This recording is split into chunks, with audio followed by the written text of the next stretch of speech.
Doctor आप इनका checkup कर लीजिए, इनको बच्चा होने वाला है। इनको चलने फिरने में तकलीफ होती है, पैरों में सूजन भी है। साथ आए युवक ने कहा। उस युवक को देखते ही डॉक्टर तनुजा के होश उड़ गए।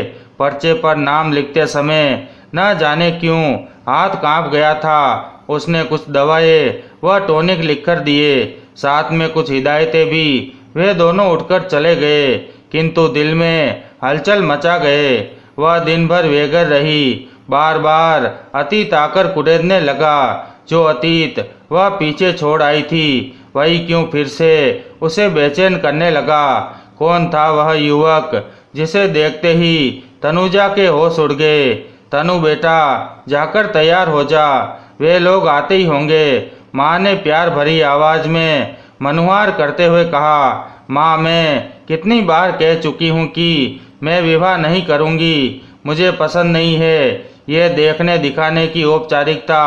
माँ, मान भी लो ये रिश्ता हो गया तो क्या मैं सुखी वैवाहिक जीवन बिता पाऊंगी। जब भी उन्हें पता चला कि मैं एक गंभीर बीमारी से ग्रस्त हूँ तो क्या वे मुझे। तनुजा ने आवाज से कांपती आवाज में कहा।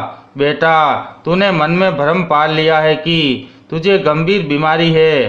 प्रदूषण के कारण आज हर 10 में से एक व्यक्ति इस बीमारी से पीड़ित है। दमा रोग आज असाध्य नहीं है। उचित उपचार, रहन सहन व उचित दवाइयों के प्रयोग से रोग पर काबू पाया जा सकता है। अनेक कुशल व सफल व्यक्ति भी इन रोगों से ग्रस्त पाए गए हैं। ज़्यादा तनाव, क्रोध इस रोग की तीव्रता को बढ़ा देते हैं। हमारे खानदान में तो ये रोग किसी को नहीं है, फिर तू क्यों ही भावना से ग्रस्त है। माँ ने समझाते हुए कहा। तुम इस बीमारी के विषय में उन लोगों को बता क्यों नहीं देती। तनुजा ने सहज होने का प्रयत्न करते हुए कहा। तू नहीं जानती है बेटी, तेरी डैडी ने 1-2 जगह इस बात का जिक्र किया था, किंतु बीमारी का सुनकर लड़के वालों ने कोई न कोई बहाना बनाकर चलती बात को बीच में ही रोक दिया। असहाय मुद्रा में माँ ने कहा। लेकिन माँ, ये तो धोखा होगा उनके साथ। बेटी, जीवन में कभी कभी कुछ समझौते करने पड़ते हैं, जिन्हें करने का हम प्रयास कर रहे हैं। लंबी सांस लेकर माँ फिर बोली। इतनी बड़ी जिंदगी किसके सहारे काटोगी। जब तक हम लोग हैं तब तक तो ठीक है, भाई कब तक सहारा देंगे।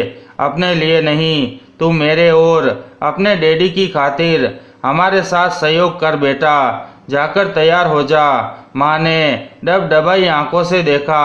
कुछ कहने के लिए तनुजा ने मुंह खोला ही था, किंतु माँ की आंखों में आंसू देखकर होठों से निकलते शब्द होठों पर ही चिपक गए।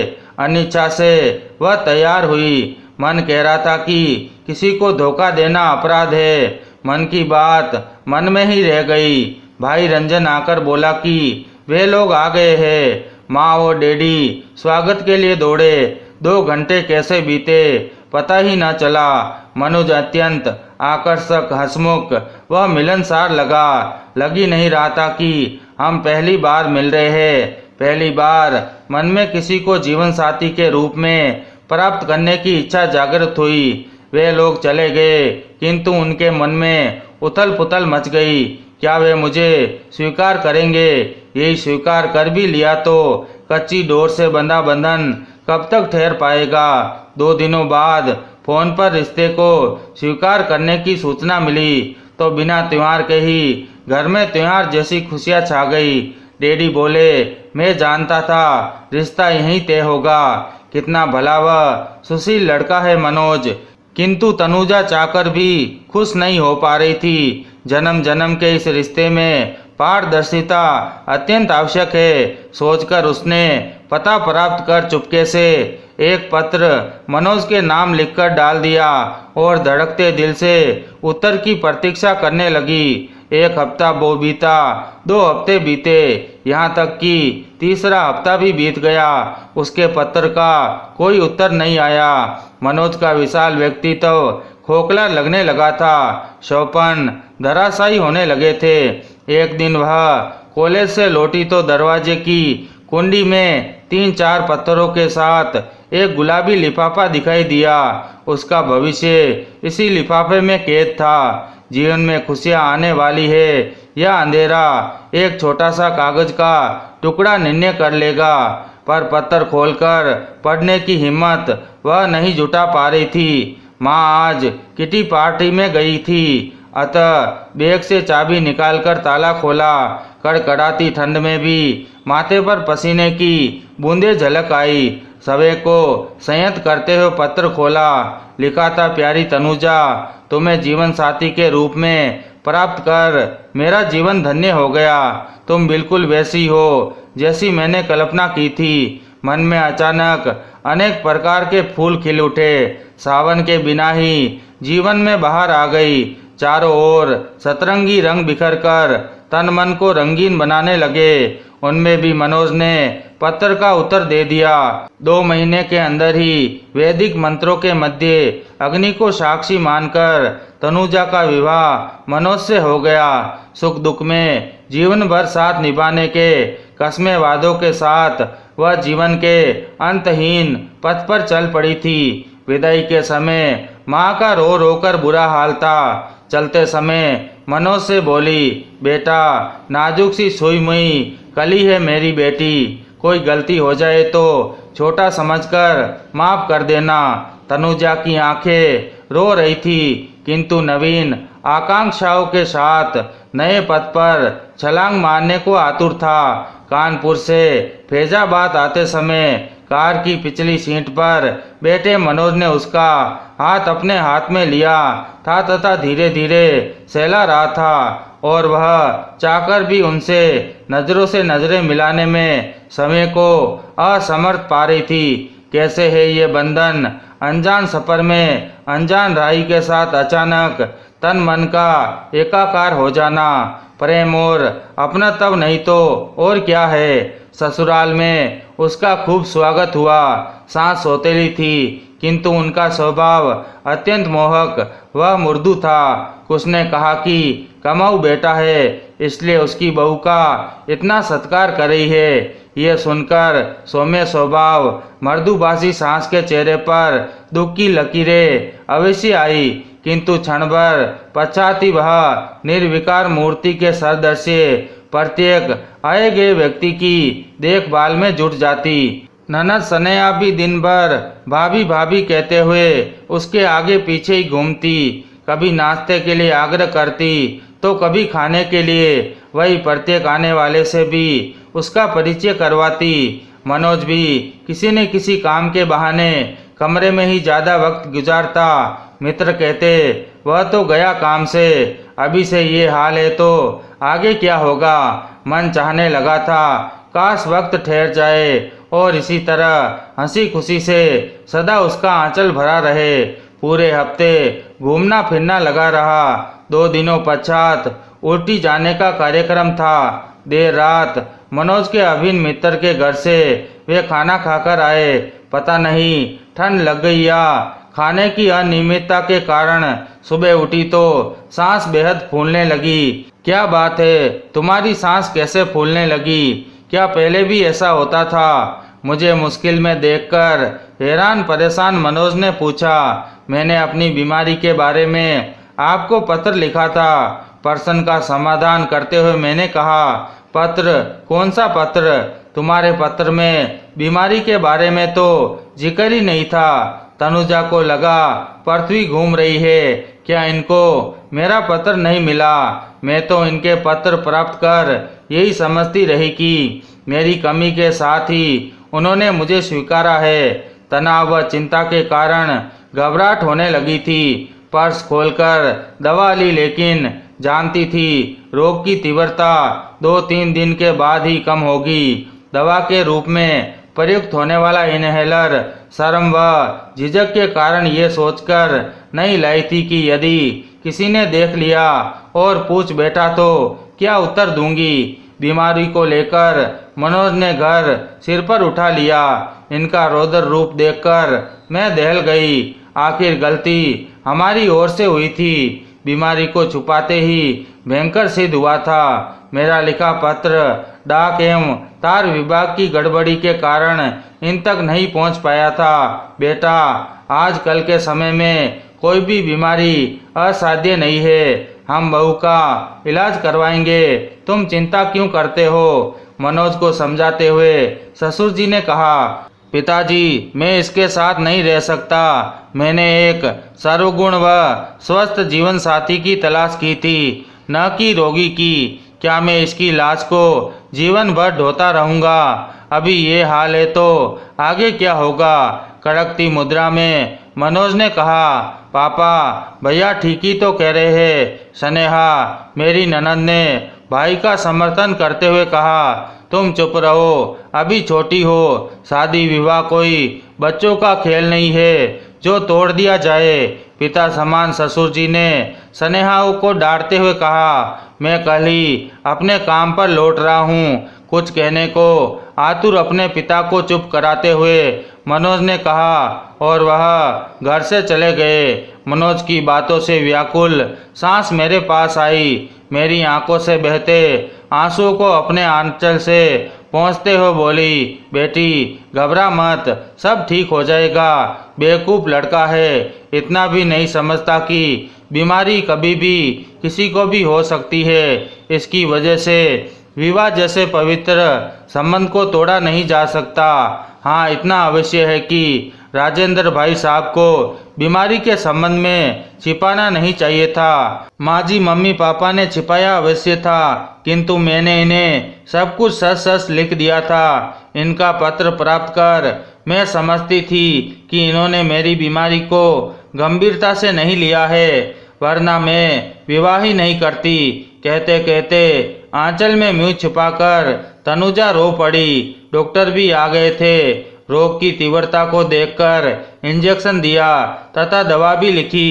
रोग की तीव्रता कम होने लगी थी, किंतु इनके जाने की बात सुनकर मन अजीब सा हो गया था। सारी शर्म छोड़कर सासू माँ से कहा, मम्मी, क्या ये एक बार, सिर्फ एक बार मुझसे बात नहीं कर सकते? सासू माँ ने मनोज से आग्रह भी किया, किंतु कोई परिणाम नहीं निकला। मनोज के जाते समय भी सबके साथ वह भी बाहर आई। इन्होंने माँ और पिताजी के पैर छुए, बहन को प्यार किया और मेरी ओर उपेक्षित दृष्टि डालकर चले गए।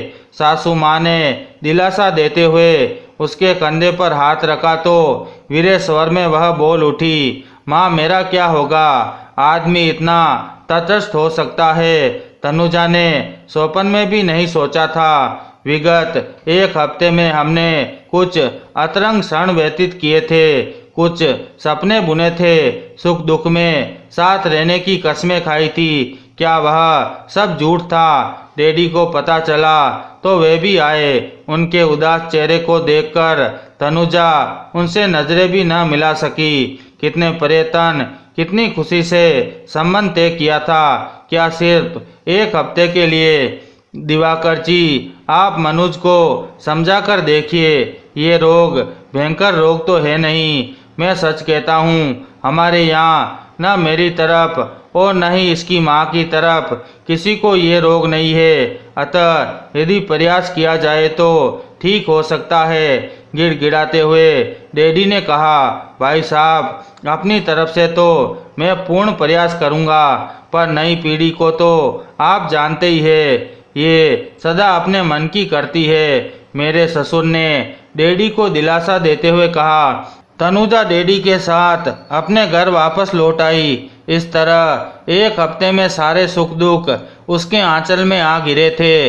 इस जीवन का क्या होगा, ये प्रश्न बार बार उसके जहन में उभर रहा था। माँ उसके लौट आने के बाद गुमसुम हो गई थी। डैडी अब देर से घर लौटते थे। शायद कोई भी एक दूसरे से नजरें मिलाने का साहस नहीं कर पा रहा था। तनुजा विश्वविद्यालय की पढ़ाई करना नहीं चाहती थी। 2 बार प्री मेडिकल परीक्षा में असफल होने के पश्चात एक बार फिर प्री मेडिकल परीक्षा में सम्मिलित होने का उसने अपना निर्णय सुनाया तो सभी ने उसके इस निर्णय का स्वागत किया।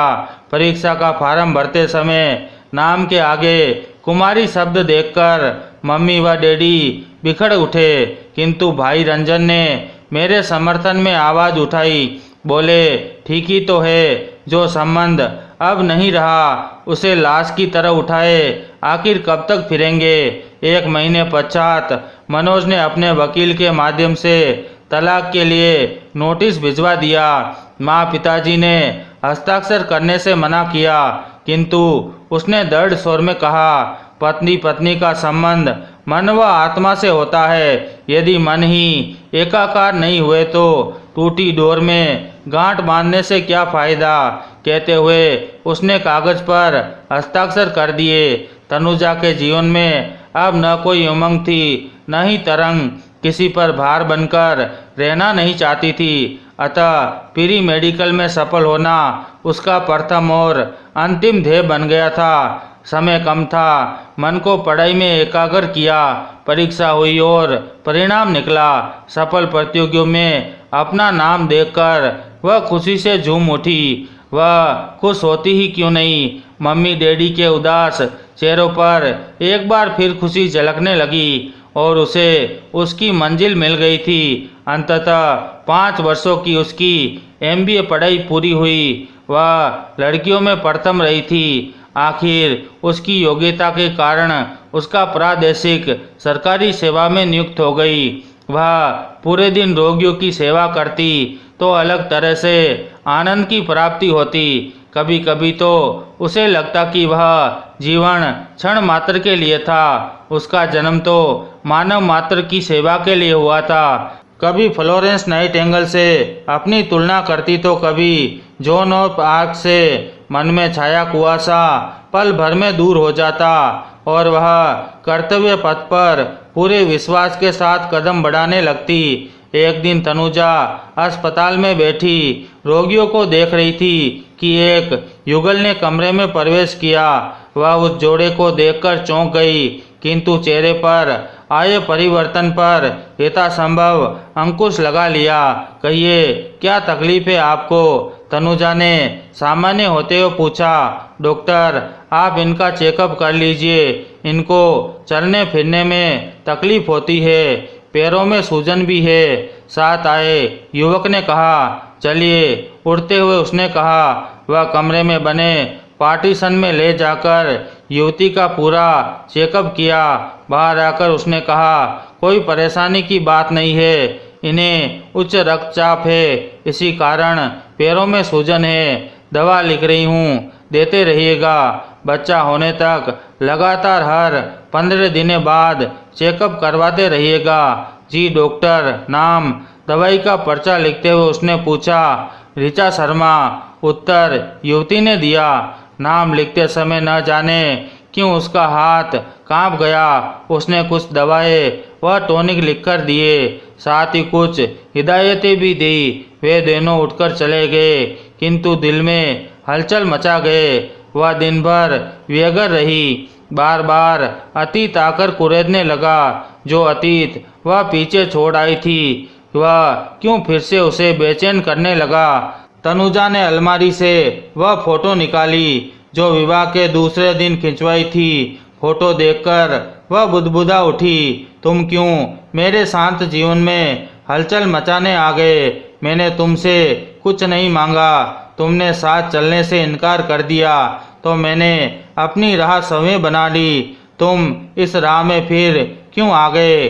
कितना त्याग और बलिदान चाहते हो? रात अशांति और बेचैनी में गुजरी। सुबह उठी तो रात भर जागने के कारण आंखें बोझिल थी। अस्पताल जाने की इच्छा नहीं हो रही थी, किंतु फिर भी ये सोचकर तैयार हुई कि कार्य में व्यस्त रहने पर मन शांत रहता है।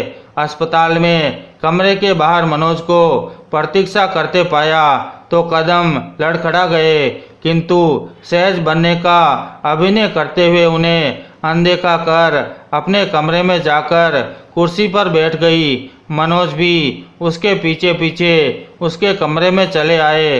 माफ़ कीजिएगा, आप तनुजा है ना? लड़खड़ाते शब्दों में उन्होंने पूछा। क्यों, आपको कुछ शक है क्या? तेज निगाह से देखते हुए उसने कहा, मैंने तुम्हारे साथ कठोर व्यवहार और अन्याय किया है जिसे मैं कभी भूल नहीं पाया। कल तुम्हें देखने के बाद से ही मैं पश्चाताप की अग्नि में जल रहा हूँ। मुझे माफ़ कर दो तनु। तनु नहीं, कुमारी तनु कहिए। बाहर मेरा नाम की नेम प्लेट देख लीजिए। तनुजा ने निर्विकार मुद्रा में कहा, आपकी पत्नी की तबीयत अब कैसी है? उनका ख्याल रखिएगा और हो सके तो प्रत्येक 15 दिन बाद परीक्षण करवाते रहिएगा, कहकर उसने घंटी बजा दी। मरीज को अंदर भेज दो। चपरासी को निर्देश देते हुए उसने कहा, अच्छा मैं चलता हूँ तनु। मनोज ने आग्रहपूर्वक कहा, तनु नहीं, कुमारी तनुजा। उसने कुंवारी शब्द पर जोर देते हुए तीव्र स्वर में कहा। उसका व्यवहार देखकर लड़खड़ाते कदमों से मनोज चले गए। तनुजा उन्हें देखती रह गई।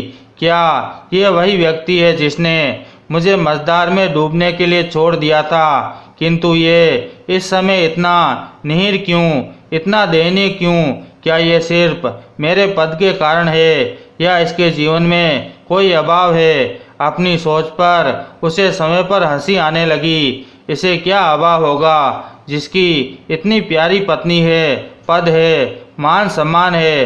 तब तक मरीज के आ जाने से उसकी विचार श्रृंखला भंग हो गई और वह कार्य में व्यस्त हो गई।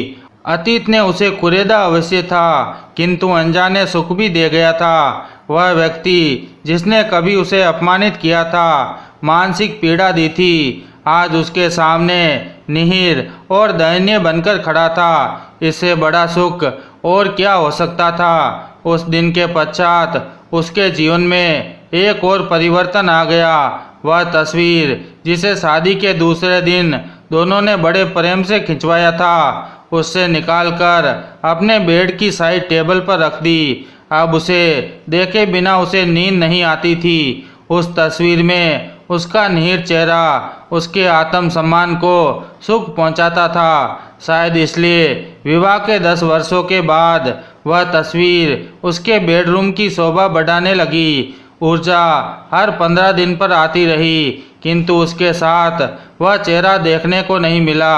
2 माह पश्चात लड़का हुआ। उसने आकर आभार प्रकट करते हुए कहा, तनुजा जी, मैं आपका गुनहगार हूँ, किंतु आपने मुझे बेटे का उपहार देकर अब निर्वचनीय आनंद दिया है। शायद आप नहीं जानती कि ये मेरी और ऊर्जा की तीसरी संतान है। अन्य 2 जन्म से पूर्व ही काल के गाल में समा गए थे। मनोज चला गया, किंतु अपने हृदय का सुलगता दावा नल उसके सामने प्रकट कर गया। शायद वह अपनी पूर्व 2 संतान की असमय मौत के कारण अपने पूर्व के गलत व्यवहार को समझ बैठा था। तभी वह उसके सामने इतना निहीर और कातर महसूस कर रहा था। कुछ दिन पश्चात ही उसका वहाँ से स्थानांतरण हो गया। अतीत से संबंध कट गया, किंतु कभी कभी उसका दिल अपने ही हाथों से मात खा जाता था। जब तड़प उठती और सोचती, क्या मेरे जीवन में यही एक ही पन लिखा है? मम्मी पापा का देहांत हो चुका था। भाई अपनी गृहस्थी में व्यस्त था। कितने वर्ष यूं ही बीत गए। अपने को बेसहारा पाकर उसने एक अनाथ लड़की को गोद ले लिया ताकि जीवन की शून्यता भर सके। लड़की पढ़ने में तेज थी। वह भी उसके नक्शे कदम पर चलकर डॉक्टरी का पैसा अपनाकर समाज के अनाथ बेसहारा जनों की सेवा करना चाहती थी। उस लड़की से उसकी मुलाकात भी फिल्मी स्टाइल में हुई। करीब 5 वर्ष पूर्व वह निमोनिया से पीड़ित होकर अस्पताल में भर्ती हुई थी। उसका कोई नहीं था। वह अनाथ आश्रम में रहती थी। उसकी मासूम नीली आंखों ने न जाने क्या था कि तनुजा का मन उसे अपनाने को मचल उठा। न जाने कब वह उसकी धड़कन बन गई। अंततः वह उसे घर ले आई। पिछले वर्ष ही मेडिकल की प्रतियोगी परीक्षा में उसका चयन हुआ और पढ़ाई के लिए उसे इलाहाबाद जाना पड़ा। तनुजा फिर से अकेली हो गई। जीवन उसके साथ आंख मिचौली खेल रहा था। सुख दुख एक ही सिक्के के 2 पहलू हो चले थे। एक दिन अपने कमरे में बैठी अपने स्मरण लिख रही थी कि नौकर ने आकर बताया, एक आदमी आपसे मिलना चाहता है। वह बाहर निकल आई तो वह बोला, डॉक्टर साहब, शर्मा साहब का लड़का बेहद बीमार है, आप शीघ्र चलिए। उसने अपना बैग उठाया और कार में उस अनजान आदमी को बैठाकर चल पड़ी। ऐसे अवसरों पर अनजान व्यक्तियों के साथ जाते समय मन में बेहद उथल पुथल होती थी, किंतु ये सोचकर चल पड़ी कि हर आदमी बुरा नहीं होता, फिर किसी पर अविश्वास क्यों और किस लिए। इंसान को अपना कर्तव्य करता रहना चाहिए। हमारा कर्तव्य हमारे साथ, उसका कर्तव्य उसके साथ, यही उसकी विचारधारा और जीवन दर्शन था। कार पहुंचते ही एक आदमी तेजी से बाहर आया और बोला, डॉक्टर साहब, आपको तकलीफ हुई होगी, लेकिन मैं मजबूर था। प्रतीक्षित को 104 डिग्री बुखार है, चलिए। तब तक वे रोशनी में पहुंच चुके थे। अरे तनु, तुम, ओ माफ़ कीजिएगा तनुजा जी, मुझसे गलती हो गई, मनोज एकदम हड़बड़ाकर बोले। तनुजा भी चौंक उठी। इस जिंदगी में ये अप्रत्याशित मिलन दोबारा किस लिए, वह सोच भी नहीं पा रही थी। अपने अनचाहे विचारों को परे धकेलकर उसने पूछा, प्रतीक्षित कहाँ है, आप अंदर आइए। मनोज ने उसे भीतर ले जाते हुए कहा। अंदर कमरे में पहुंचकर उसने देखा प्रतीक्षित बुखार में तप रहा था। उसकी आंखें बंद थी, किंतु मुंह से कुछ अस्पष्ट स्वर निकल रहे थे। नब्ज देखी तो टाइफाइड के लक्षण नजर आए। जवर की तीव्रता कम करने के लिए दवा बैग से निकालकर खिला दी। अन्य दवाइयाँ पर्चे पर लिखकर देते हुए बोली, यह दवा बाजार से मंगवा लीजिए। जवर की तीव्रता कम करने के लिए ठंडे पानी की पट्टी माथे पर रखिए और हाथ पैर व तलवों की मालिश कीजिए। मनोज प्रतीक्षित के हाथों को अपनी गोद में लेकर सहलाने लगे तथा चिंतित व घबराए स्वर में बोले, डॉक्टर साहब, मेरा प्रतीक्षित बच जाएगा ना? यही मेरा जीवन है, मेरे जीवन की एकमात्र पूंजी। लगभग 1 घंटे पश्चात बंद पलकों में हलचल हुई तथा होठ बुदबुदा उठे। पानी। मनोज ने तत्काल उठकर उसके मुंह में चम्मच से पानी डाला। दवा के असर के कारण वह पानी पीकर फिर से सो गया। मैंने घड़ी पर निगाह डालते हुए कहा, अच्छा, अब मुझे इजाज़त दीजिए, आवश्यकता पड़ने पर बुला लीजिएगा। चलिए, मैं आपको छोड़ आता हूँ। मनोज ने मेरा बैग उठाते हुए कहा, नहीं, मुझे अकेले चलने की आदत है, मैं चली जाऊंगी, तनुजा ने कहा और वह उन्हें निःशब्द छोड़कर चली आई। रात भर वह बेचैन थी। प्रतीक्षित से न जाने क्यों उसे अनजाने ही लगाव हो गया था। वह जितना ही उसकी भोली व मासूम सूरत से भागने का प्रयास करती, वह उतनी और ही करीब आ जाती। ऊर्जा चाह कहीं नजर नहीं आ रही थी, लेकिन पूछने का सांस भी नहीं कर पाई। सुबह अस्पताल जाने के लिए गाड़ी स्टार्ट की। न जाने कैसे स्टीयरिंग मनोज के घर की ओर मुड़ गया। जब वहां जाकर कार खड़ी हुई तब होश आया कि अनजाने में वह कहां से कहां आ गई।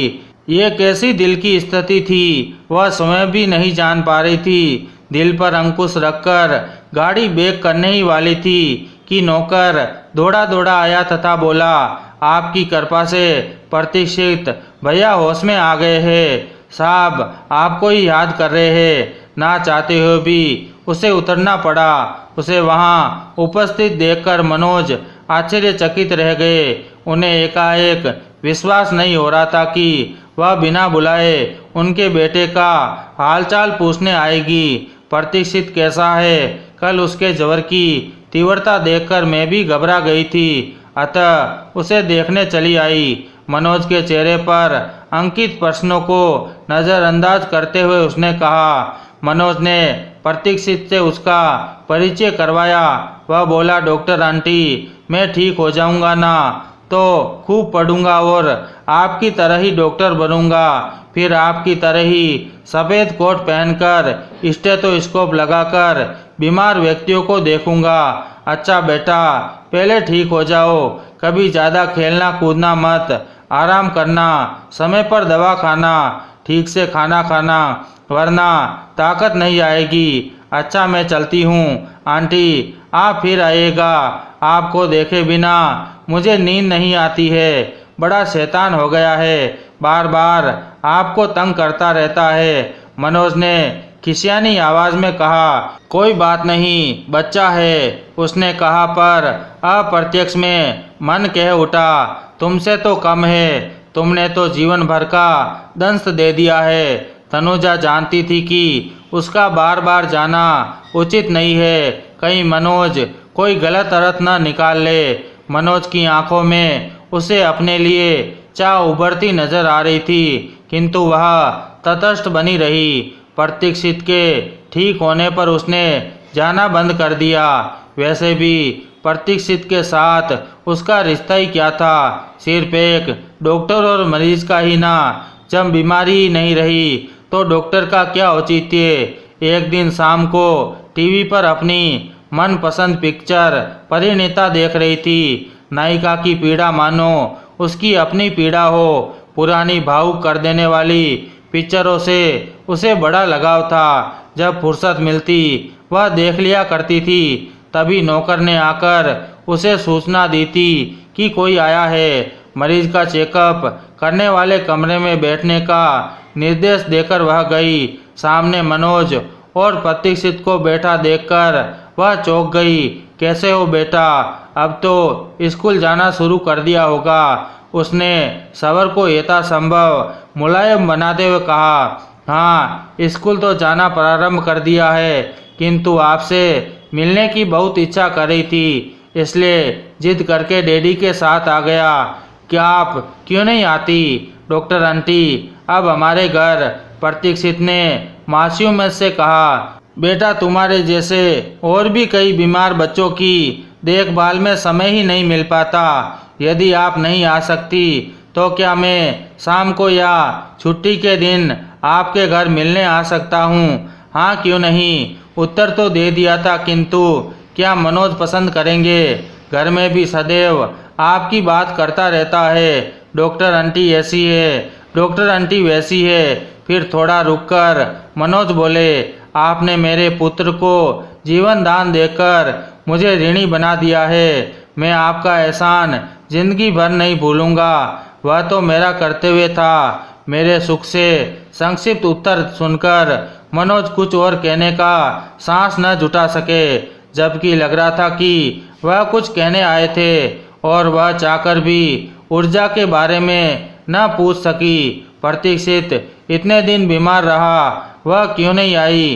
क्यों उसने अपने बच्चों की खबर नहीं ली? उस दिन के पश्चात प्रतीक्षित लगभग रोज ही उसके पास आने लगा। उसका काफ़ी समय उसके साथ बीतने लगा।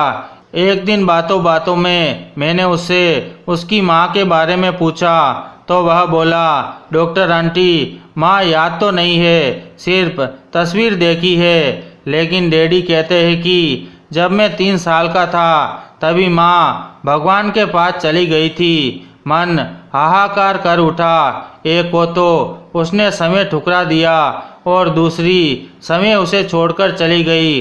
प्रकृति ने उसे उसके अमानवीय व अमानुषिक कृत्य के लिए दंड दे दिया था। अब उसे भी प्रतीक्षित के आने की प्रतीक्षा रहती। उसकी स्मरण शक्ति व बुद्धि काफ़ी तीव्र थी। वह जो उसे एक बार बता देती वह भूलता नहीं था। किसी भी नई चीज़, नई वस्तु को देखकर उसके उपयोग के बारे में बाल सुलभ जिज्ञासा से पूछता तथा वह भी यथासंभव उसके प्रश्नों का समाधान करती। स्कूल में विज्ञान प्रदर्शनी थी, उसकी सहायता से प्रतीक्षित ने मॉडल बनाया। मॉडल को देखकर वह अत्यंत प्रसन्न था। प्रदर्शनी के पश्चात वह सीधा मेरे घर आया। उस दिन मेरी तबीयत कुछ ठीक नहीं थी। वह अपने शयन कक्ष में लेटी आराम कर रही थी। वह दौड़ता हुआ आया तथा खुशी से चिल्लाते हुए बोला, डॉक्टर आंटी आप कहाँ हो? देखो मुझे प्रथम पुरस्कार मिला है और आंटी गवर्नर ने हमारी प्रदर्शनी का उद्घाटन किया था और उन्होंने ही पुरस्कार भी दिया।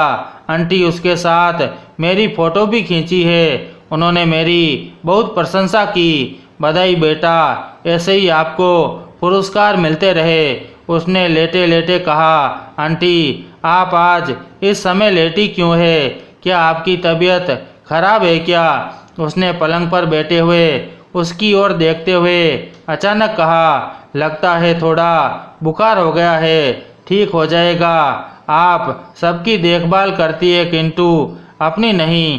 तभी उसकी नज़र स्टूल पर रखे फोटो पर गई। फोटो हाथ में उठाकर उसने कहा, आंटी ये तस्वीर तो पापा की है, साथ में आप भी है। इसमें आप दोनों यंग लग रहे हैं। ये तस्वीर आपने कब और क्यों खिंचवाई? जिसका मुझे डर था वही हुआ, इसलिए कभी उसे स्वर्ण कक्ष में नहीं लाती थी। वह फोटो मेरी अहम संतुष्टि का साधन बनी थी।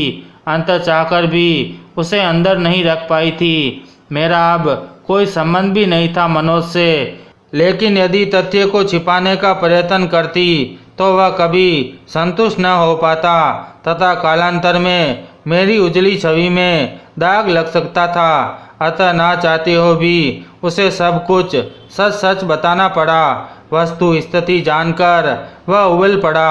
ये डैडी ने अच्छा नहीं किया। मैं ये सोच भी नहीं सकता था कि डैडी ऐसा भी कर सकते हैं। मैं अभी डैडी से जाकर इसका उत्तर मांगता हूँ कि उन्होंने आपके साथ ऐसा क्यों किया। अगर मैं बीमार हो जाऊँ तो क्या वो मुझे कभी छोड़ देंगे? वह जाने को उद्यत हुआ।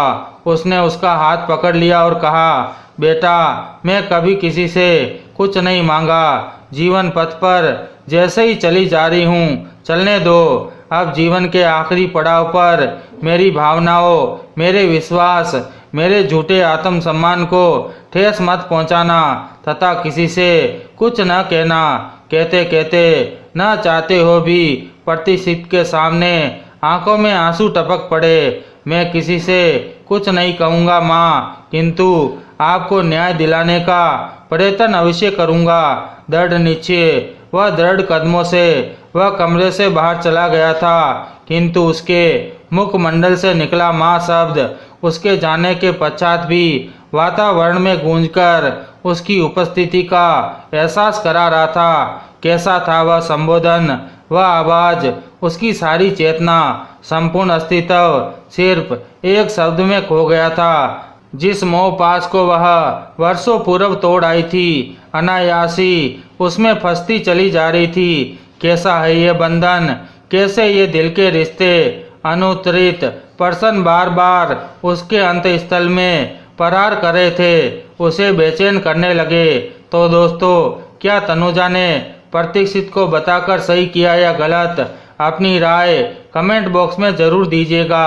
और कहानी अच्छी लगी हो तो वीडियो को लाइक, शेयर और सब्सक्राइब करना ना भूलें। और आप ये कहानी कौन से शहर से सुन रहे हैं बताइएगा ज़रूर, मुझे अच्छा लगेगा। मिलते हैं एक और नई कहानी के साथ। बहुत बहुत धन्यवाद।